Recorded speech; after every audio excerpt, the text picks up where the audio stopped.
Hello hello mummy, वो ना मेरे मामा ससुर को ना फीकी चाय पीना है, तो आप बताओ कि चाय में कितनी शक्कर डलती है फीकी चाय बनाने के लिए। शक्कर ही नहीं डलती चाय में? कैसे जाहिल लोग हैं मम्मी। अच्छा ठीक है, सॉरी सॉरी, ठीक है मैं ऐसा नहीं बोलूंगी। हाँ ठीक है मम्मी, शक्कर नहीं डालते ना? हाँ ठीक है ओके। हेलो मम्मी, मुझे लगता है ना कुछ गड़बड़ हो गया है। वो ना मेरी सासू माँ मुझे ना बड़ी बड़ी आंखों से देख रही थी।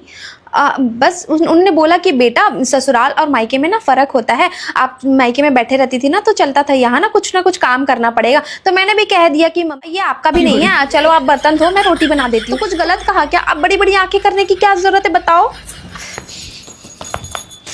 हेलो मम्मी, आपने ना मेरे लिए गलत बंदा खरीद दिया है मम्मी।